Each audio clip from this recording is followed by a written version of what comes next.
Hello students, in today's video lesson we are starting the next topic of electromagnetism, that is force.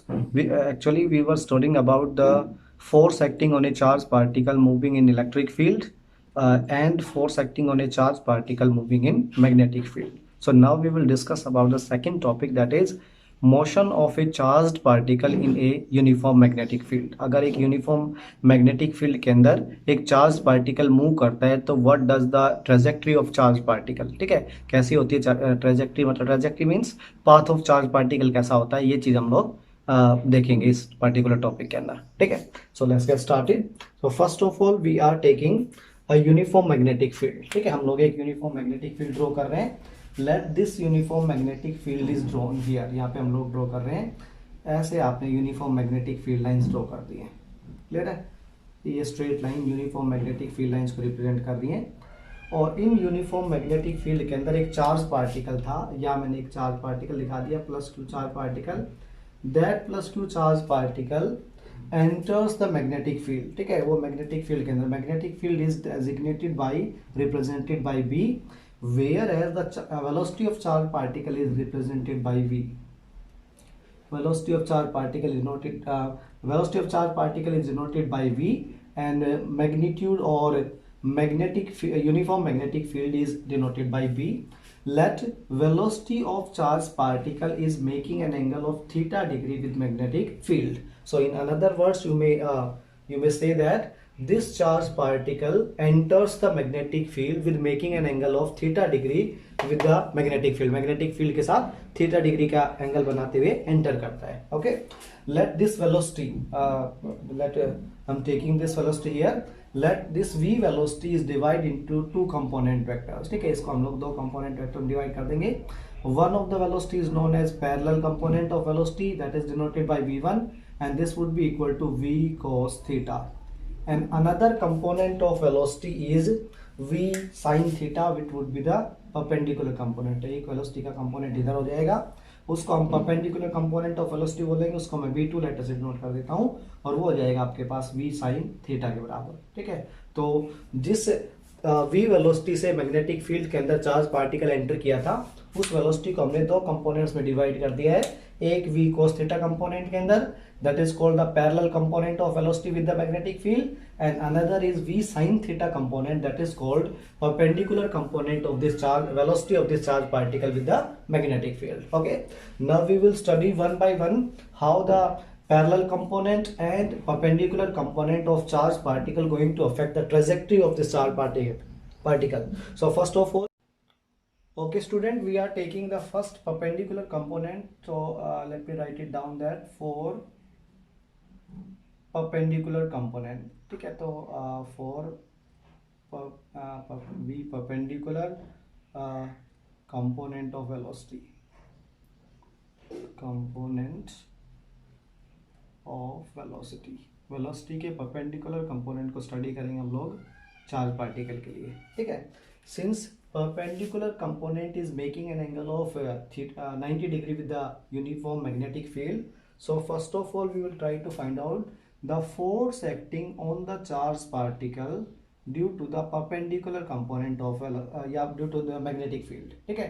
Magnetic field इस perpendicular component की वजह से charge particle पे कितना force लगा दिया है, that force is given by the cross product of velocity with magnetic field. ये ऐसे दिया जाता है। उस फोर्स के बारे में हम लोग बताते हैं कि एक चार्ज पार्टिकल के ऊपर मैग्नेटिक फील्ड कितना फोर्स लगाती है, तो उसका फॉर्मूला होता है F = Q V cross B के बराबर होता है, ठीक है।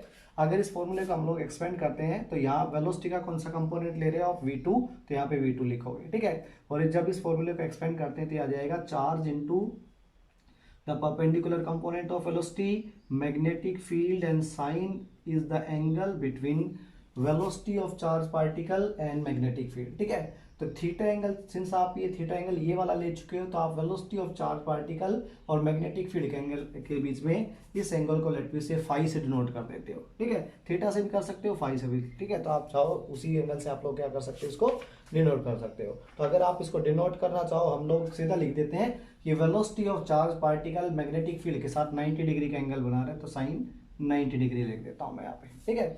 वैसे ये एंगल यहाँ पे आता है वेलोसिटी का क्रॉस प्रोडक्ट मैग्नेटिक फील्ड के साथ लेते हैं, तो यहाँ जो एंगल आता है वो एंगल आता है that angle would be between the velocity of the charge particle and magnetic field. इन दोनों के बीच में एंगल लिया जाता है। तो एंगल अभी ये परपेंडिकुलर कंपोनेंट मैग्नेटिक फील्ड के साथ 90 डिग्री के एंगल पे है, तो साइन 90 लिख दिया।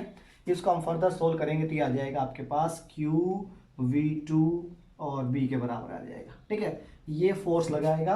Let this force is denoted bye F। बार बार मैं इसको FQ नहीं लिखने के बजाय F फोर्स से डिनोट कर देंगे। ठीक है, what does this force do? ठीक है, तो हम बोलेंगे this force will provide the centripetal force to rotate this charge particle in the magnetic field. ठीक है, लेकिन इसको समझने के लिए इस मैग्नेटिक फील्ड को मैं एक और रीजन बना रहा हूं, उस रीजन के अंदर इस मैग्नेटिक फील्ड को मैं परपेंडिकुलर टू द बोर्ड और इनवर्ड लेके चल रहा हूं। ठीक है, तो let this be magnetic field is drawn perpendicular to the board inward. ठीक है, perpendicular to the board inward से आपने इस मैग्नेटिक फील्ड को क्या कर दिया है, ड्रॉ कर दिया है, ऐसे रिप्रेजेंट कर दिया है। ठीक है, in this field A charge particle Q is will revolve. ठीक है, ये चार्ज पार्टिकल रोटेट करेगा, लेकिन रोटेट करने से पहले रीजन क्या होता है पहले समझते हैं। ठीक है, लेट मी से जो आपका फोर्स लग रहा है चार्ज पार्टिकल के ऊपर, force acting on the charge particle due to the magnetic field. ठीक है, जिसको आपने F लेटर से रिप्रेजेंट कर रखा है। Let this F force provides the necessary centripetal force to rotate the charge particle। ठीक है, चार्ज पार्टिकल को रोटेट करने के लिए सेंट्रीपिटल फोर्स क्या करता है, प्रोवाइड करता है। ठीक है, तो आपको पता है कि सेंट्रीपिटल फोर्स वो रिक्वायर्ड फोर्स होता है जो किसी भी ऑब्जेक्ट के रोटेशन में हेल्प करता है, या रोटेशन के लिए चाहिए ही चाहिए वो फोर्स। तो हमें this centripetal force, the requirement of this centripetal force is completed by the agent another force। ठीक है, कोई और एजेंट होते हैं उनको कंप्लीट करते हैं, तो यहाँ हमारे पास है वो MF, that is magnetic force. ठीक है, तो मैग्नेटिक फोर्स यहाँ पे सेंट्रीपिटल फोर्स प्रोवाइड करेगा। ठीक है, मैग्नेटिक फोर्स का फॉर्मूला अभी आपने निकाला QV2B के बराबर, QV2B। ठीक है, ये आपने मैग्नेटिक फोर्स का फॉर्मूला लगाया। It is equal to centripetal force का फॉर्मूला होता है mass of charge particle, velocity with which the square of velocity with which the charge particle is rotating divided by आ जाएगा radius of the charge particle, R ले लिया मैंने। ठीक है, let we call this equation to be the first equation, जिसको हम लोग इक्वेशन 1 नाम दे देते हैं। ठीक है, अब आप क्या लेते हैं कि लेट वी से चार्ज पार्टिकल इस मैग्नेटिक फील्ड के अंदर ऐसे इस पाथ के अंदर, इस सर्कुलर पाथ के अंदर क्या कर रहा है, रिवॉल्व कर रहा है चार्ज पार्टिकल। ठीक है, ओके, उस चार्ज पार्टिकल की रेडियस लेट मी से मैंने डिनोट कर दी R लेटर्स। ठीक है, radius of that charge particle is denoted bye R। मैंने R लेटर से उसकी रेडियस को रिप्रेजेंट कर दिया है ऐसे।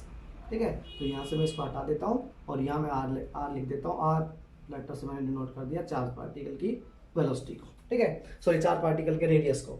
ठीक है, अब उस रेडियस, जिस रेडियस के अंदर चार्ज पार्टिकल रिवॉल्व कर रहा है, हमें ये देखना है कि क्या एक्चुअली में ये सेंट्रीपिटल फोर्स या ये जो फोर्स लग रहा है, force acting on the charge particle due to the magnetic field है, is this force truly acting towards the centre. अगर ये एक्चुअली में सेंटर की तरफ लग रहा होगा तो हमारी बात सही है, जो हमने अजम्पशन माना है कि force acting on the charged particle by the magnetic field provides the centripetal force to the charged particle to rotate in the magnetic field। ठीक है, तो इसको रोटेट करने के लिए, इसको प्रूव करने के लिए लेट मैंने एक तो A पॉइंट यहाँ ले लिया है। ठीक है, एक मैंने B पॉइंट यहाँ ले लिया है। ठीक है, और एक और पॉइंट कंसीडर कर लिया मैंने, कोई भी लेट से C पॉइंट यहाँ पे कंसीडर कर लिया। ठीक है, इन तीनों पॉइंट्स के ऊपर हम लोग इस फोर्स की, force acting on the charge particle due to the magnetic field, इसकी डायरेक्शन देखेंगे। ठीक है, तो पहले फोर्स के लिए, फोर्स की डायरेक्शन देखने के लिए आपको 3 चीजें चाहिए। एक तो चार्ज चाहिए, चार्ज पता है आपको, चार्ज पार्टिकल के ऊपर वेलोसिटी चाहिए। ठीक है, तो सर्कुलर, जब कोई भी ऑब्जेक्ट रोटेशनल मोशन में होता है तो उसका वेलोसिटी शो करने के लिए सर्कुलर पाथ के ऊपर उसकी वेलोसिटी को रिप्रेजेंट करने के लिए वी ड्रॉ द टेंजेंट, हम टेंजेंट ड्रॉ करते हैं। तो यहाँ भी इसकी वेलोसिटी v2 होगी। ठीक है, यहाँ भी इस चार्ज पार्टिकल की वेलोसिटी का मैग्नीट्यूड v2 होगा, और अगर वो charge particle anti clockwise path में चल रहा है तो यहाँ भी उसकी वेलोसिटी कितनी हो जाएगी, v2। और उस चार्ज पार्टिकल की वेलोसिटी है वो आपने रिप्रेजेंट किया है drawing tangent at that point, उस पॉइंट के ऊपर क्या ड्रॉ करके, टेंजेंट ड्रॉ करके। ठीक है, अब आपको ये शो करना है कि जो force acting on the charge particle by the magnetic field है, that is F is equal to QV2B। ठीक है, this force is always acting towards the centre of the circular path, इस सर्कुलर पाथ के centre की तरफ लग रहा है। ठीक है, तो उसको रिप्रेजेंट करने के लिए हम लोग एक लॉ की हेल्प लेते हैं, फ्लेमिंग लेफ्ट हैंड रूल बोलते हैं उसको। उसके अंदर थंब रिप्रेजेंट फोर्स, थंब किसको रिप्रेजेंट करता है? फोर्स को रिप्रेजेंट करता है, ठीक है। First finger of left hand represents magnetic field, magnetic field को रिप्रेजेंट करती है। And the middle finger of left hand represent the direction of velocity of charge particle. तो क्यू वी लिख दिया है मैंने यहाँ पे, क्यू का मतलब चार्ज पार्टिकल, वी का मतलब वेलोसिटी, ठीक है। इस रूल को याद किया जाता था, 10th क्लास में भी यूज करवाते थे। फादर मदर चाइल्ड के नाम से इस रूल को याद करते थे। फादर का मतलब एफ होता था, F stand for force acting on the charge particle. M for mother, mother stand for magnetic field acting on the charge particle, या magnetic field in which the charge particle is moving, then the velocity of charge particle is given by the middle finger, ठीक है। तो उसी के according हम set करते हैं। इस फिगर के अंदर पहले मैग्नेटिक फील्ड है परपेंडिकुलर टू द बोर्ड, तो मैंने perpendicular to the board set कर दी है, ठीक है। नाउ और middle finger is towards the velocity of charge particle. तो वेलोसिटी अगर ऊपर की तरफ है इस पॉइंट के ऊपर, तो वेलोसिटी मैंने इधर ले लिए। तो आपका थंब है ना, this thumb is acting towards the centre, ठीक है। ये थंब है ना, ये आपका सेंटर की तरफ लग रहा है, तो फोर्स यहाँ सेंटर की तरफ लगा है, ठीक है। उसके बाद यहाँ भी मैग्नेटिक फील्ड बी पॉइंट पे perpendicular to the board inward है, ठीक है। Velocity of charge particle left direction में हो गई है, ठीक है, लेफ्ट डायरेक्शन वेलोसिटी हो गई। तो यहाँ भी force acting on the charge particle वो भी सेंट्रीपिटल है, that is towards the centre है। और यहाँ भी magnetic field perpendicular to the board inward है। Middle finger is giving the direction of velocity of the charge particle, then direction of thumb gives the force acting on the charge particle, which is again towards the center. It means it is absolutely true that this force will provide the centripetal force, ठीक है। यही force क्या provide करेगा? Centripetal force provide करेगा, ठीक है। तो इसको आगे कैलकुलेट करने के लिए let one of the velocity get cancel, इनमें से एक वेलोसिटी क्या हो जाएगी? कैंसिल हो जाएगी, ठीक है। एक वेलोसिटी कैंसिल हुई तो आपके पास यहाँ पे बच जाएगा कितना? लेफ्ट हैंड साइड में क्यू बचा हुआ है, ठीक है। उसके बाद हो गया आपके पास B, it is equal to m v2 divided by r हो गया। आपको फाइंड आउट करनी है, लेट मी से आप फाइंड आउट करना चाहते हो यहाँ पे कितना velocity with which the particle is travelling in the circular path, तो वो वेलोसिटी आ जाएगी v2 के बराबर, and that would be equal to Q B are divided by m के बराबर आ गई, ठीक है। ओके, नेक्स्ट स्टेप में आप क्या बोल सकते हो कि v2 कौन सा कंपोनेंट है? Perpendicular component of magnetic field. तो परपेंडिकुलर कंपोनेंट था आपके पास v sin theta, so you may write it as v sin theta is equal to Q B are divided by M. यहाँ पे m मास ऑफ पार्टिकल है, q charge on particle, b is applied uniform magnetic field, and r is the radius with which due to this component of velocity the charge particle going to revolve in the magnetic field. Magnetic field में क्या करने वाला है? Revolve करने वाला है, ठीक है। Now we are studying the next point of this particular topic. आपने ये दिखा दिया कि एक कंपोनेंट की वजह से, कौन सा कंपोनेंट? तो आपने कहा इस परपेंडिकुलर कंपोनेंट की वजह से चार्ज पार्टिकल है ना, वो सर्कुलर पाथ चूज करता है। Charge particle is in circular trajectory और सर्कुलर पाथ बोल सकते हो, ठीक है। ओके, और क्या क्या बता सकते हो आप इसी पर्टिकुलर कंपोनेंट की वजह से? सुनना, ठीक है। अगर सर्कुलर पाथ में अगर कोई चीज रिवॉल्व करती है तो हम angular velocity of the circular path भी निकाल सकते हैं, या angular velocity of the charge particle भी निकाल सकते हैं। तो angular velocity of the charge particle would be equal to, आपने सुना होगा v is equal to R omega, ये फॉर्मूला होता है। यहां से अगर आपको ओमेगा फाइंड आउट करना है तो यह आ जाएगा velocity, that component of velocity which is responsible to rotate the circular to rotate the charge particle। तो यहाँ पे v2 कंपोनेंट आ जाएगा divided by radius of the circular path, ठीक है। v2 अभी आपने फाइंड आउट किया था, v2 की वैल्यू आई थी आपके पास q B are divided by m into r आ जाएगा डिनोमिनेटर के अंदर, ठीक है। r कैंसिल हो जाएगा, तो angular velocity with which the charge particle is rotating in the magnetic field would be equal to Q B divided by M के बराबर आ जाएगा। क्लियर है यहाँ तक? ओके, आगे बढ़ते हैं। Next we try to find out the frequency of the circular frequency of the charge particle in the circular path, ठीक है। इसका मतलब the number of times the charge particle completes its circular path within a second, ठीक है, उसको हम लोग frequency बोलते हैं। And frequency is calculated by the formula, आपने सुना होगा omega is equal to 2 pi nu, एक फॉर्मूला होता है, ठीक है। ओमेगा एंगुलर फ्रीक्वेंसी हो सकती है या angular velocity, it is equal to 2 pi times of angular linear frequency हो जाएगी। तो linear frequency of the charge particle हो जाएगा आपके पास angular frequency divided by 2 pi के बराबर, ठीक है। एंगुलर फ्रीक्वेंसी आपके पास ऑलरेडी पता है एंगुलर वेलोसिटी के बराबर है Q B divided by m into 2 pi आ जाएगा, that is called the frequency with which the charge particle is traveling in this circular path. And finally we try to find out the time taken by the charged particle to complete its one circular path.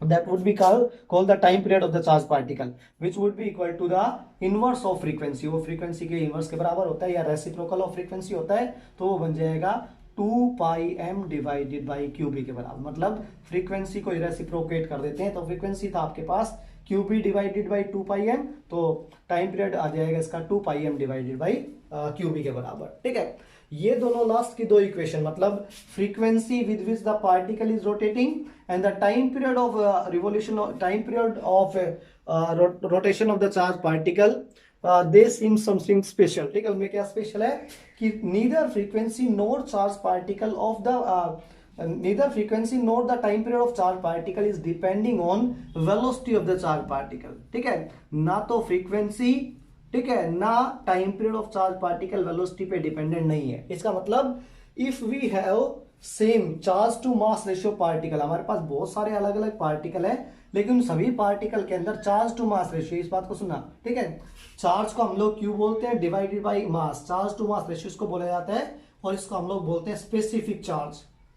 Specific charge. तो अगर आपके पास बहुत सारे charge particles हैं, लेकिन उन सभी का स्पेसिफिक चार्ज अगर सेम है, if these charge if the different charge particles having same specific charge is moving with different velocity v1 v2 v3, ठीक है, उनकी वेलोसिटी कुछ भी हो, लेकिन अगर उनको एक यूनिफॉर्म मैग्नेटिक फील्ड के अंदर एंटर करवा दिया परपेंडिकुलर यूनिफॉर्म वेलोसिटी से, ठीक है, मतलब वो उसकी वेलोसिटी मैग्नेटिक फील्ड के साथ परपेंडिकुलर 90 डिग्री का एंगल बनाना चाहिए, तो उस केस के अंदर those all charge particle will complete their path with the same frequency and in the same time period. ठीक है, चाहे इन चार्ज पार्टिकल की वेलोसिटी कुछ भी हो, लेकिन सभी चार्ज पार्टिकल की फ्रीक्वेंसी ऑफ रोटेशन और टाइम पीरियड ऑफ रोटेशन क्या रहेगा, सेम रहेगा. ये हमने फर्स्ट कंपोनेंट से समझा, मतलब परपेंडिकुलर कंपोनेंट ऑफ वेलोसिटी से समझा. ठीक है, तो अगर मैं इसको समराइज करूं सारे को, तो क्या आ जाएगा, the perpendicular component of the velocity of charge particle with the magnetic field simply states that the charge particle going to rotate about its position of about a particular point, एक point के around क्या करने लग जाएगा, rotate. इसका मतलब perpendicular component है ना, वो चार्ज पार्टिकल को सर्कुलर पाथ में सेट करता है. ठीक है, अभी एक कंपोनेंट और डिस्कस करना बाकी है, that is parallel component of velocity. ठीक है, तो अभी हम डिस्कस करते हैं नेक्स्ट में पैरेलल कंपोनेंट ऑफ वेलोसिटी. ठीक है, तो देखो कैसे आएगा. To discuss the parallel component of velocity, यहां पे मैं लिख देता हूं for parallel component of velocity. ठीक है, तो यहां हो जाएगा for parallel component of velocity. Parallel component of velocity क्या कर रहा है, देखो, पैरेलल कंपोनेंट ऑफ वेलोसिटी आपके पास v cos theta and that is denoted by v1, उसको आपने v से डिनोट कर रहा है. This parallel component of velocity is acting in the same direction as that of magnetic field. ठीक है, मैग्नेटिक फील्ड उसी डायरेक्शन में है, और वेलोसिटी का जो चार्ज पार्टिकल की वेलोसिटी का पैरेलल कंपोनेंट पैरेलल है, इसीलिए क्योंकि मैग्नेटिक फील्ड के साथ वो 0 डिग्री. तो इस हिसाब से force acting on the charge particle due to the v1 component of velocity. ठीक है, मतलब फोर्स मैग्नेटिक फील्ड के अंदर चार्ज पार्टिकल के ऊपर v1 कंपोनेंट की वजह से कितना फोर्स लगेगा, तो फॉर्मूला वही, charge on the charge particle q cross product. तो मैं इसको लिख देता हूं v1 कंपोनेंट वेलोसिटी का कंपोनेंट है, मैग्नेटिक फील्ड है, और यहाँ पे आता है साइन थीटा, और साइन थीटा एंगल किसके बीच में होता है, वेलोसिटी और मैग्नेटिक फील्ड और वेलोसिटी के बीच में. ठीक है, तो वेलोसिटी और मैग्नेटिक फील्ड सेम डायरेक्शन में, तो यहाँ पे आ जाएगा एंगल 0. ठीक है, और साइन 0 0 के बराबर होता है, तो इस कंपोनेंट की वजह से चार्ज पार्टिकल के ऊपर 0 फोर्स लगेगा. ठीक है, इसका मीनिंग क्या होगा कि पैरेलल कंपोनेंट ऑफ वेलोसिटी की वजह से तो charge particle will set in the straight line motion.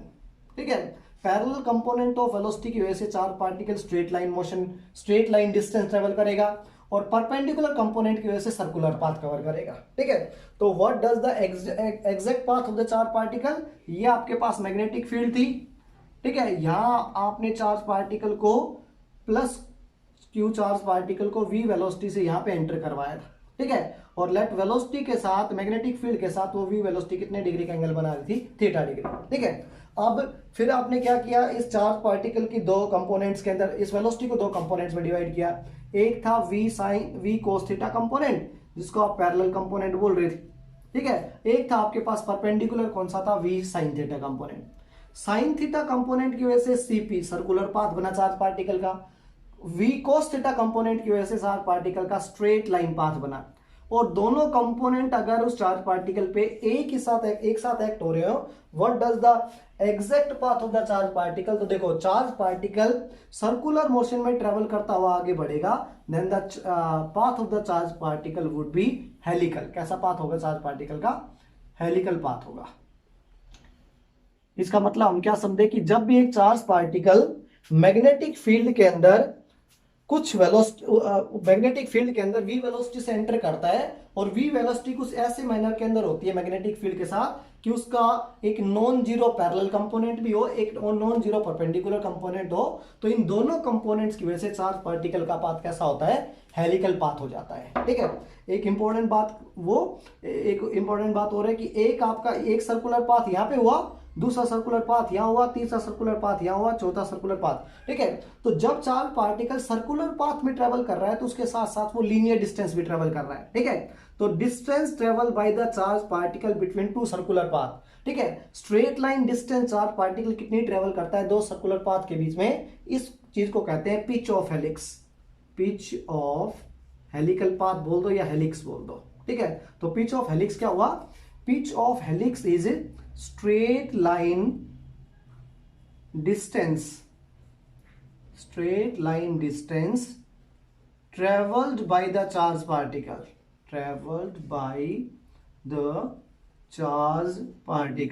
ठीक है,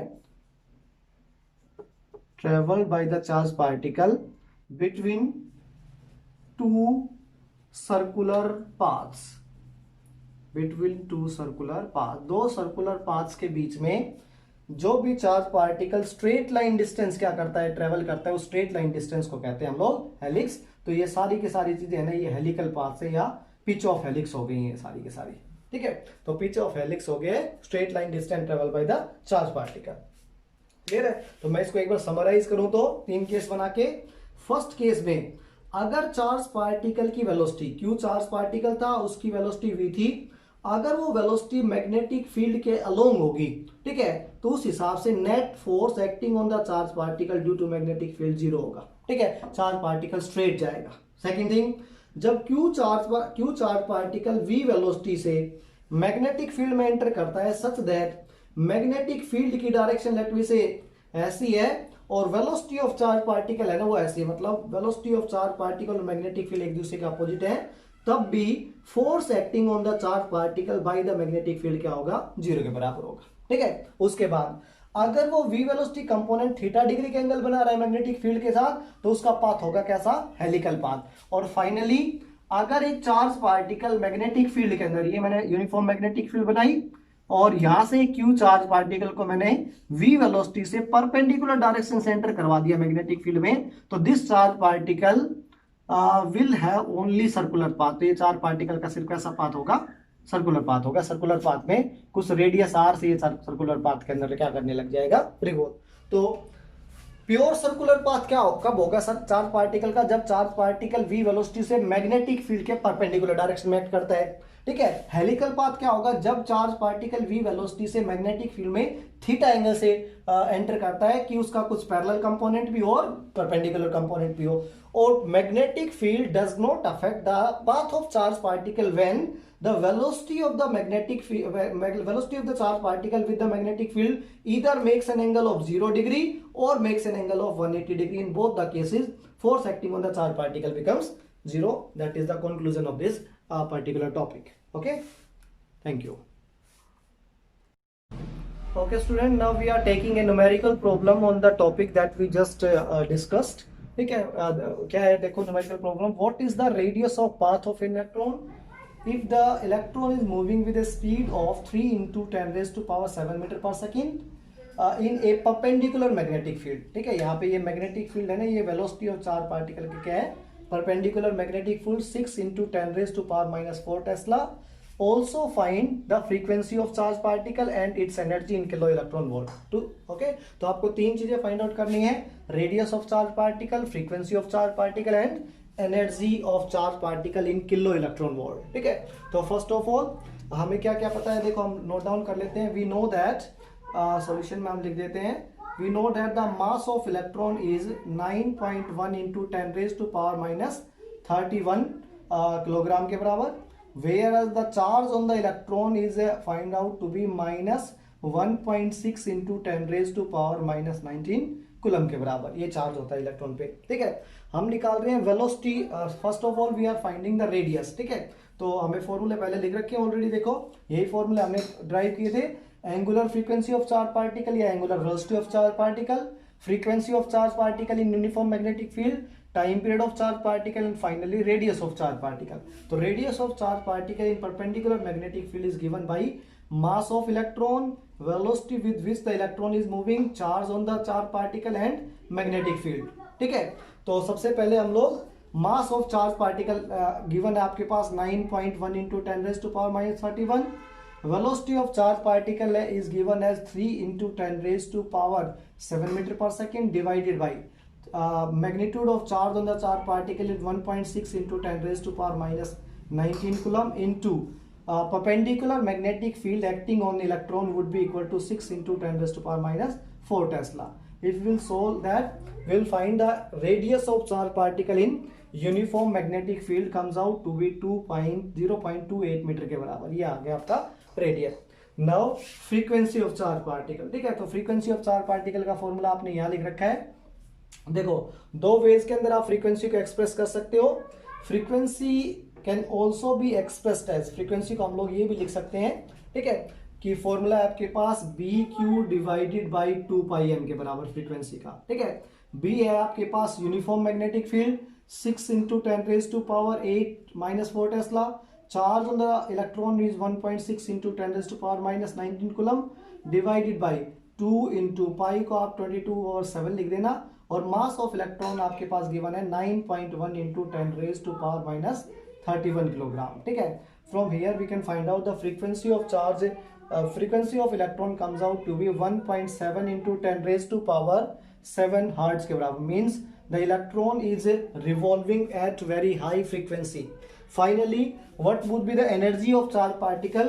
If an electron is revolving in a circular path, the energy possessed by the electron is kinetic energy. So we will find out the kinetic energy of electron. ठीक है, kinetic energy का formula हमें पता है, वो होता है half mv square.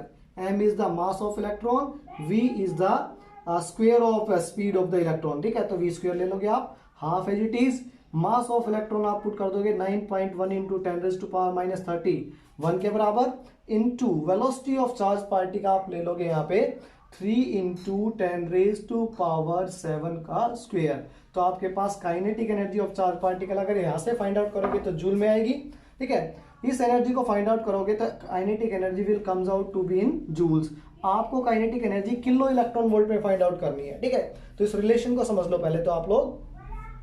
1 electron volt is equal to 1.6 into 10 raise to power minus 19 joule के बराबर होता है। ठीक है, आपको किलो इलेक्ट्रॉन वोल्ट बनाना है तो आप 10 रेज टू पावर 3 से मल्टीप्लाई कर देते हो दोनों साइड। तो 10 raise to power 3 into 1 kilo electron volt is equal to 1.6 into 10 raise to power minus 19 joule, और इसको भी 10 रेज टू पावर 3 से मल्टीप्लाई कर दोगे। ठीक है, तो किलो के 10 रेज टू पावर 3 के नाम का तो किलो हो जाएगा, तो 1 ऑलरेडी था, 10 रेज टू पावर माइनस 3 के नाम का किलो लगा देते हैं electron. 1 kilo electron voltage equal to हो गया आपके पास 1.6 into 10 raise to power minus 16 joule के बराबर। ठीक है, तो जब भी आपकी किसी जूल वाली की 1 जूल को अगर आपको किलो इलेक्ट्रॉन वोल्ट में कन्वर्ट करना है तो 1 किलो इलेक्ट्रॉन वोल्ट में कन्वर्ट करने के लिए उसको डिवाइड कर दोगे 1.6 into 10 raise to power minus 16 से। तो आपको जूल को अगर किलो इलेक्ट्रॉन वोल्ट में कन्वर्ट करना है तो इसको हम डिवाइड कर देंगे 1.6 into 10 raise to power minus 16 से। तो ये कंप्लीट क्वांटिटी जो आपके पास आएगी सोल्व होने के बाद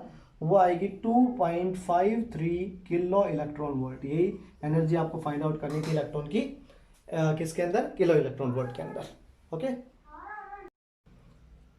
we have another numerical problem in which a proton, deuteron and alpha particles whose kinetic energies are same। ठीक है, आपके पास 3 पार्टिकल्स हैं, प्रोटॉन को मैं P से रिप्रेजेंट कर रहा हूं, ड्यूट्रॉन को डी से रिप्रेजेंट कर रहा हूं and alpha particle is represented by alpha letter, ठीक है। Whose kinetic energies are same, इन तीनों की काइनेटिक एनर्जी क्या है, सेम है। Enter the perpendicular uniform magnetic field, ठीक है। ये तीनों चार्ज पार्टिकल किसी यूनिफॉर्म मैग्नेटिक फील्ड के अंदर परपेंडिकुलरली एंटर करते हैं। आपको बताना है compare the radii of the circular path की रेडियई को कंपेयर करना है, ठीक है। तो लेट मी से यहां मैं एक यूनिफॉर्म मैग्नेटिक फील्ड ड्रॉ कर देता हूं, ठीक है। And that magnetic field is perpendicular to the board inward दिखा दिए, ठीक है। अब ये तीनों चार्ज पार्टिकल जिनमें से एक प्रोटॉन है, एक अल्फा पार्टिकल है, एक ड्यूट्रॉन है, ये तीनों चार्ज पार्टिकल इस यूनिफॉर्म मैग्नेटिक फील्ड के अंदर परपेंडिकुलरली एंटर कर जाते हैं सच दैट, ठीक है, इन तीनों चार्ज पार्टिकल की काइनेटिक एनर्जी सेम है। तो kinetic energy of proton, kinetic energy of alpha particle and kinetic energy of deuteron, और सभी की काइनेटिक एनर्जी क्या है, सेम है। आपको बताना है कि जैसे ये charge particle uniform magnetic field में एंटर करेंगे तो ये अलग अलग रेडियस का सर्कुलर पाथ लेंगे, ठीक है, ज्यादा का या कम का। मान लेते एक का रेडियस, एक का सर्कुलर पाथ का रेडियस R1 है, एक का R2, एक का R3। तो आपको कंपेयर करना है इनकी सर्कुलर पाथ के अंदर, कंपैरिजन करके दिखाना है कौन कितने बड़ा सर्कल लेता है उस केस के अंदर, ठीक है, सर्कुलर पाथ का रेडियस। तो सबसे पहले आपको ये पता होना चाहिए कि radius of circular path in a uniform magnetic field perpendicularly, ठीक है, तो वो डिपेंड करता है कितने फैक्टर पे, मास ऑफ इलेक्ट्रॉन या मास of charge particle. Mass of charge particle लिख देता हूं, वेलोसिटी ऑफ चार्ज पार्टिकल पे डिपेंड करता है, finally charge on the charge particle पे डिपेंड करता है, और मैग्नेटिक फील्ड के ऊपर, ठीक है। अब इस प्रॉब्लम के अंदर magnetic field acting on the all charge particle is same, ठीक है, सभी के ऊपर सेम मैग्नेटिक फील्ड एक्ट कर रही है। In that case radius of charge particle will be acting on three factors. First, mass on charge particle. Second, velocity of the charge particle divided by charge on the charge particle. तीन factor पे, ठीक है। Okay, proton होता क्या है, proton का मान लेते हैं मैं m मास ले लेता हूं, ठीक है। तो प्रोटॉन के ऊपर लेट मी से चार्ज मैं q बोल देता हूं, और मास हो गया प्रोटॉन के ऊपर m, ठीक है। तो m is q is charge on the proton, m is mass of proton, ठीक है। ड्यूट्रॉन क्या होता है, ड्यूट्रॉन होता है कि सेम मास वाला, प्रोटॉन और ड्यूट्रॉन का मास सेम होता है, ठीक है, लेकिन इसका मास कितने टाइम्स हो जाता है, 2 टाइम्स हो जाता है, ठीक है। तो the charge on proton and charge on deuteron is same, whereas the mass of deuteron is 2 times of the mass of proton, ठीक है। और अल्फा पार्टिकल क्या होता है, the charge on the alpha particle is 2 times of the charge on proton and its mass is 4 times of the mass of proton, ठीक है। ये हो जाएगा, ये मैंने डेजिग्नेशन बता दी है। प्रोटॉन होता है Q मास वाला, Q चार्ज वाला, M मास वाला, ड्यूट्रॉन Q चार्ज वाला, 2M मास वाला। अल्फा पार्टिकल 2 टाइम्स ज्यादा चार्ज होता है प्रोटॉन से और 4 टाइम्स ज्यादा चार्ज होता है, मास होता है प्रोटॉन से, ठीक है। तो चलो अब देखते हैं, देखो अब क्या दे रखा है कि सभी चार्ज पार्टिकल की काइनेटिक एनर्जी क्या सेम है। तो काइनेटिक एनर्जी को हम डिनोट करते हैं के से, और हाफ mv² इसका फॉर्मूला होता है, ठीक है। अगर इस फॉर्मूले से हम लोग velocity of charge particle calculate करना चाहें, ठीक है, वेलोसिटी ऑफ चार्ज पार्टिकल आ जाएगा आपके पास 2 टाइम्स ऑफ काइनेटिक एनर्जी को मैंने इसे लिख दिया, डिवाइडेड बाय मास हो गया, और आप स्क्वायर ऑफ वेलोसिटी निकला है, आप वेलोसिटी ऑफ चार्ज पार्टिकल निकालोगे तो वो निकल जाएगा under the root 2e divided by m के बराबर, ये हो जाएगा। क्लियर है। इस वेलोसिटी को आप लोग यहां पुट कर देते हो तो यहां क्या बन जाएगा, देखो मास ऑलरेडी है मैं, ठीक है, वेलोसिटी ऑफ चार्ज पार्टिकल की जगह आप लिख दोगे under the root 2 kinetic energy divided by mass divided by charge particle Q हो जाएगा, ठीक है। इसको थोड़ा और सोल्व कर देते हैं हम लोग, ठीक है, बस इसी के लिए वेलोसिटी आपने कैलकुलेट की थी, इसको थोड़ा और सोल्व कर देते हैं। तो radius of charge particle is depending on mass as it is, इसको root 2e divided by m को मैं अलग लिख देता हूँ, रूट 2e मैं अलग से लिख देता हूँ, और रूट m अलग से लिख देता हूँ, ठीक है। रूट m से m कैंसिल हो जाएगा तो ऊपर बच जाएगा अंडर द रूट, ठीक है, m2e डिवाइडेड बाई चार्ज के बराबर ये आ जाएगा, देखो, ठीक है।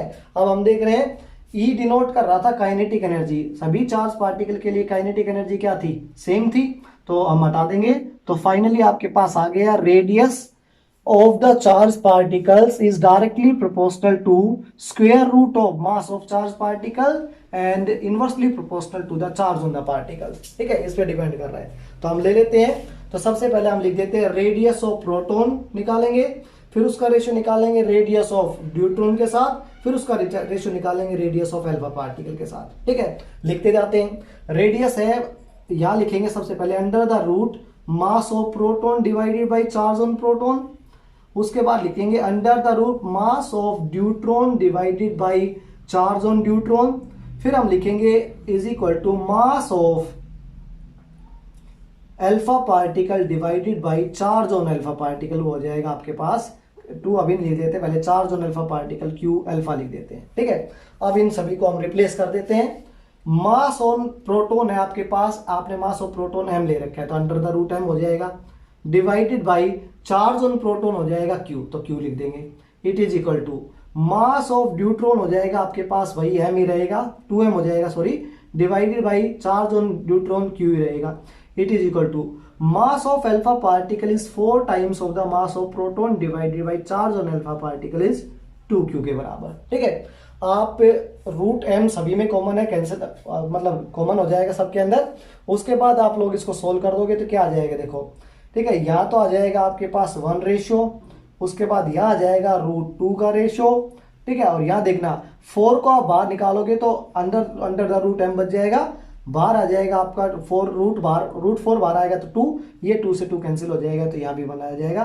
तो इनका ratio of the radius of proton to the deuteron to the alpha particle आ गया 1:2 रूट 2:1 रेशियो, ये आपको फाइंड आउट करता था। इसका मतलब रेडियस ऑफ प्रोटॉन और रेडियस ऑफ अल्फा पार्टिकल तो क्या होगी, सेम होगी, whereas the radius of deuteron will be high. ठीक है, रेडियस ऑफ ड्यूट्रॉन क्या हो जाएगा हाई, क्योंकि रूट 2 की वैल्यू 1.732 होती है, तो उसके according deuteron will take high larger radii path, whereas proton and alpha particle will take the same radii path. ठीक है, ये आपको फाइंड आउट करना था। Thank you.